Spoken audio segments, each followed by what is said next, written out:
অব্যবস্থাপনায় জর্জরিত দর্শনার্থী শূন্য এক সময় প্রাণবন্ত গাজীপুর সাফারি পার্ক আজ যেন হারিয়ে যাচ্ছে বিস্মৃতির গহ্বরে।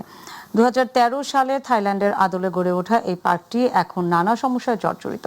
প্রাণীদের অনুপস্থিতি, ভাঙাচোরা অবকাঠামো এবং রক্ষণাবেক্ষণের অভাবে হতাশ হয়ে ফিরছেন দর্শনার্থীরা। প্রতিনিধি মাহবুবুল আলমের তথ্যচিত্রে আরো জানাচ্ছেন শামস রাবিজ উচ্ছ্বাস। একসময়ের প্রাণবন্ত জীববৈচিত্র্যে সমৃদ্ধ গাজীপুরের সাফারি পার্ক আজ যেন নিঃসঙ্গ এক স্মৃতিচিহ্ন। 2013 সালে থাইল্যান্ডের সাফারি ওয়ার্ল্ডের আদলে গড়ে ওঠা এই পার্কটি এখন দর্শক শূন্য, অব্যবস্থাপনার ছাপ স্পষ্ট প্রতিটি কোণে। গত 5 আগস্টের ছাত্র জনতার গণ অভ্যুত্থানে ব্যাপক ভাঙচুর ও লুটপাট হয় পার্কে। ক্ষতিগ্রস্ত হয় মূল ফটক, প্রাণী জাদুঘর, পার্ক অফিস সহ বহু স্থাপনা। 5 তারিখের আগে যে লুকাইতে আরো অনেক কমায়, অর্ধেকের কমায়। এর আগে আসছিলাম, এখানে ঢুকছিলাম, কিন্তু এখন এটা বন্ধ। পরে 3 মাস 9 দিন পর দর্শনার্থীদের জন্য খুলে দেওয়া হয় গাজীপুর সাফারি পার্ক। তবে রক্ষণাবেক্ষণ ও অব্যবস্থাপনার অভাবে বিভিন্ন প্রাণীসহ নষ্ট হচ্ছে বহু স্থাপনা।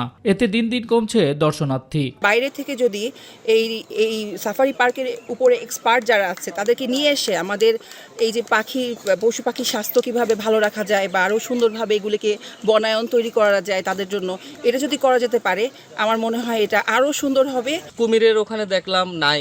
আর সবচেয়ে বেশি বাজে লাগছে যে আমাদের এই কার্ভ মাছগুলো, যেটা হচ্ছে রঙিন মাছ, এটা বাচ্চারা সবচেয়ে বেশি উপভোগ করে।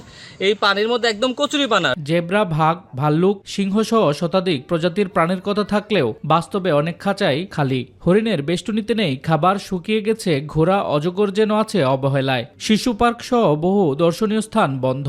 সবকিছু শিশু পার্ক যেটা সবাই অকেজু ঘুরছি, কিন্তু শিশু পার্কের এখনো যেতে পারছি না। তবে শুনছি শিশু পার্ক বদ্ধ। ছিলাম যেমন অনেক কিছু ছিল, কিন্তু এখন তো সবই অকেজো।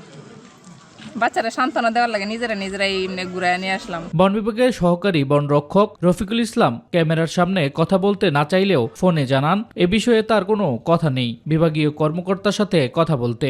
তবে বিভাগীয় বন কর্মকর্তা শারমিন আক্তার ফোন রিসিভ করেননি। এটা আমার কোনো বক্তব্য নাই, এটা কাইন্ডলি বিভাগীয় বন কর্মকর্তা ঢাকা বসেন, ওনার সাথে কথা বল। উনি বিভাগীয় বন কর্মকর্তা শারমিন আক্তার, বন্যপ্রাণী বিভাগ, ওনার সাথে কথা বল। বাংলাদেশের সর্ববৃহৎ সাফারি পার্কটি আজ যেন সংস্কারের অপেক্ষায়। দর্শনার্থীরা চান দ্রুত ব্যবস্থা নিয়ে ফিরিয়ে আনা হোক পার্কের সৌন্দর্য ও প্রাণবন্ততা। শামস রাবিজ উচ্ছ্বাস, মাই টিভি নিউজ ডেস্ক। দর্শক, এবার আমাদের কৃষি।